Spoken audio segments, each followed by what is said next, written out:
comes the stick waving, Kermit wrote the book.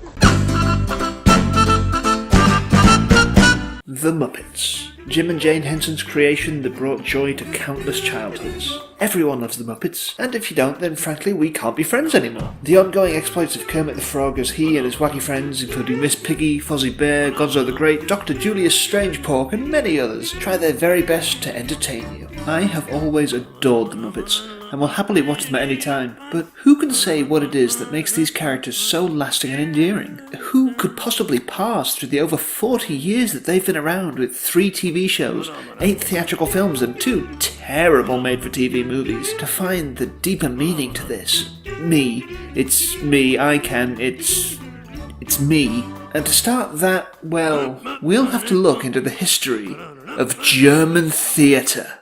I'll bet you didn't see that coming. Way back in the early 20th century, around the early 1920s, a movement was started in Berlin by practitioners such as Erwin Piscator, Bertolt Brecht and Vsevolod Meyerhold. They called this epic theatre. It rejected the devotion to realism that had been the norm up until that point. They decided that the messages of the performances were more important than anything, and as such they stripped the stage bare, made what would usually be backstage such as costume changes happen on stage, and made the workings of the theatre visible to all. The idea of this was to remind you, as you were watching, that you were watching a play. These aren't real people that you're seeing, they're actors. None of this story matters. Pay attention to what all of this means. This would be further backed up by performers holding placards literally telling you to stop caring about these people. These techniques created something known as the Verfremsdungeffect, or Alienation Effect, V-Effect for short. Now, if you're familiar with the Muppets, which as we've established you should be lest you be heathens, then this stuff will start to sound somewhat familiar, because the Muppets constantly want you to know that you're watching a TV show or movie. It's one of the main things that people associate with them, the fourth wall breaking humour. This was established right from the very first episode of The Muppet Show, when Kermit directly addresses the camera.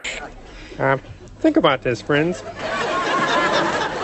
It carried on throughout the series at several different points, but even the premise of the show projects several ideas of epic theatre. You see the show going on, but the focus is the backstage, seeing how the show works. This was something they also later recaptured in Muppets Tonight, making the backstage as much the focus as what's on the camera, so that we don't get distracted from what's important. The first couple of movies they made strike a very metatextual tone. The Muppet movie is presented with the framing device of the Muppets watching their own movie, so from the very start it's addressing what it is, and they keep reminding you of this with asides to the audience.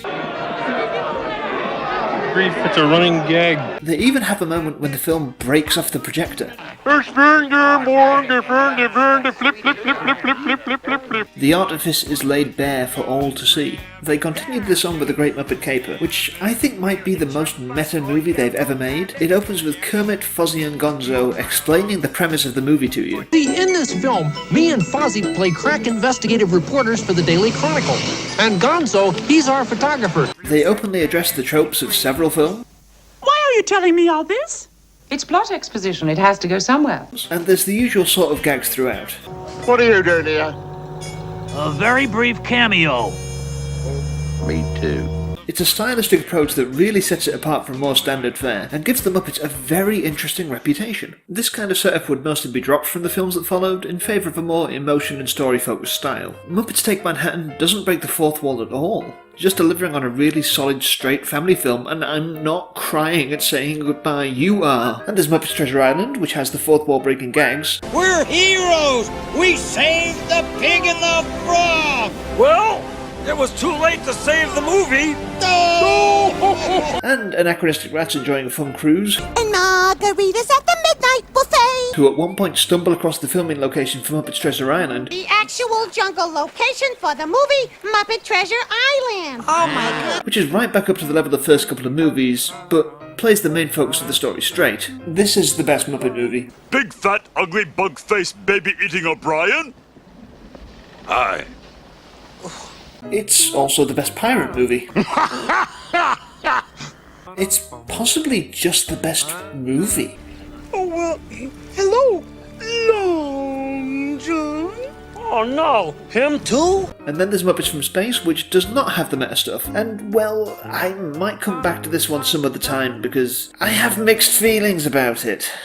Something of an exception to this trend is the seasonally appropriate The Muppet Christmas Carol, where Gonzo and Rizzo narrate the movie, constantly talking to the audience and reminding them that they are seeing a story, as well as injecting the film with just the right amounts of humour. But beyond that, this plays it as straight can be to glorious effect. They knew when to play for jokes and when to play for emotion. That's why Gonzo and Rizzo got to hide before the gravestone scene. It's too good to have Muppet interference.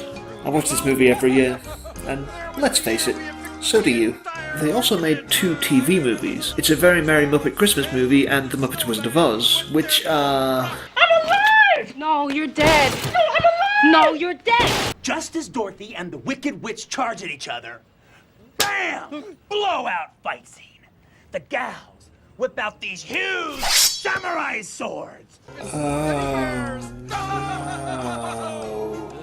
They are 2 of the most painful things I have ever watched, and I don't want to talk about them, but know that I suffered. When the Muppets came back to the big screen in 2011, they ramped the fourth wall jokes right back up again. Now they address all the movies that came before and they travel by map, though it's still a self-contained narrative that wants you to care about what's happening on screen. Then, in Muppets Most Wanted, they address that the previous movie is a movie, even opening with all the actors and extras from the last movie walking off the set, and sing a song all about how this is a sequel, which puts it back in a pretty similar position to the first couple of movies, but not quite to the same degree. As well as all of this, there's something that the Muppets do that actually emphasises a totally different big V word: verisimilitude. Verisimilitude is the quality of emphasising truth and making the world of your fiction feel real. But David, you massive soy boy, I hear you ask, how can the Muppets possibly simultaneously be emphasising verisimilitudinous while also making use of the Verfremsdungeffect? Well, let me tell you. You see, for all the times that they break the fourth wall, there's one thing that they never point out. One piece of metatextuality that the Muppets will never broach. So, to explain my thoughts on this, I have to lay out an uncomfortable truth. So, this is the time to put your hands over your ears, kids. The Muppets aren't real. They're puppets. Bits of felt stitched together with someone's arm inside them. And I know that is difficult to hear, but sometimes we have to accept these truths. But the Muppets themselves will never address this fact. The narrative of the Muppets is that they are alive. They are celebrities, actors. When they appear in their movies, they aren't themselves. They are depicting versions of themselves, or sometimes of other characters. Don't believe me? Well then why are they credited like this in Christmas Carol and Treasure Island? They're actors. Which also means that if a decision is made that you don't like, say Gonzo turning out to be an alien, then you can just overlook it as just a movie that hasn't affected anything in their actual lives. And then I ran into Frank Oz in New York. And he said, that was just a movie. We still don't know who you are. Beyond the movies and the TV shows, they'll do whatever they can to carry on this image. They appear on TV interviews. Interview Miss Piggy and I'm staring into your eyes, expecting you to respond. Am I not responding? No. They have Twitter accounts which are all great and you should follow them, especially the Count from Sesame Street. They've done Red Carpet, they've guest judged on popular dance shows, they even once appeared to read the rules of the Emmys. You only like these shows because they have a green room. And there was nothing that better encapsulates this concept for me than the 2015 show The Muppets. Done in the style of shows like The Office and Modern Family, this is a documentary series about the Muppets in their lives working on Miss Piggy's late night talk show. It shows their normal day-to-day, their personal lives and their relationships. They showed their effectiveness at getting people to believe it, because when the new show was announced, people were outraged over learning that Kermit and Miss Piggy had broken up and he was dating another pig named Denise. You know, well, what can I say? I'm attracted to pigs. This made news. This was a big deal, and in fact, it was possibly too effective. A lot of people didn't watch the show because of it, which is madness because this show was amazing and you all disregarded it. The Muppets made Weed Joe. Hey, yeah. Those guys are always happy. Yeah, legally now. And you cost us this. The lengths that the creative teams went into making the Muppets seem like they're really inhabiting the world is incredible. Like this scene in the Muppet movie, where Kermit sings Rainbow Connection in the swamp, they had to build a partially animatronic Kermit and make an underwater rig for Jim Henson to perform in. To climb the side of this building in the Great Muppet Caper, the performers were in a stack of lifts with their arms sticking out. One small accident and they would have all lost an arm. It's staggering just how much work went into making such small moments appear right. And were they always perfect at it? No. There's a few moments where you can see the Muppeteers, but you have to really look for them, which Don't do that. It's not fun. Though there is one time that they kind of addressed it. In the Jim Henson Memorial Special, there's this line where the Muppets figure out just who Jim Henson was. Who are those guys? I don't know, but they're still following us around. Wow. Hey, look. When we move, they move. Try it. Okay, move. But even in this moment, the Muppets don't stop being alive. The performers move when they do, not the other way around. If you want to see more evidence of that sort of thing, look at any time where the Muppets appear alongside their performers in interviews or panels. They are so alive, your eyes just get drawn to them. I really can't give enough credit to the Muppeteers. No one ever did this sort of thing as well as they did. They are truly visionaries in their field. Not to say they never make jokes at the expense of them being puppets, but they do it in ways that don't point it out. Say for example, this time when Kermit tap dances. The whole joke of the scene is obviously that you can't actually see his feet. Or there's the time Fozzie tries ventriloquism, which is pretty funny, but they still work just as entertaining bits on their own, and they don't give anything away. Oh, I suppose there was also that one time that Clifford appeared on Arsenio. What did you do before you started working with Kermit? I was a sponge, man. What does it look like I was doing? But I don't think that really goes against the idea that they're alive. He's alive, he's just also a sponge. And the Muppets Wizard of Oz, as part of its effort to secure itself as the most colossal failure to ever fail, has this line. An opportunity to audition for the Muppets, the most powerful puppets in Hollywood? Which, I mean, it confuses everything, doesn't it? Because they're still clearly alive in the movie, both in the real world and in Oz, and have never been called puppets otherwise. I hate this so much. But I'm just going to call it the exception that proves the rule, since it's just so appalling anyway. The Muppets have a new series coming to the Disney streaming service thing next year, so hopefully that will get to stick around longer than the 2015 one. I'm still blaming all of you for that. They did a parody of Release the Nipple in that show. You didn't know what you had. But regardless, the Muppets will always reveal the artifice of the media they create, and yet they'll still always be utterly true. So Kermit, what do you say to that?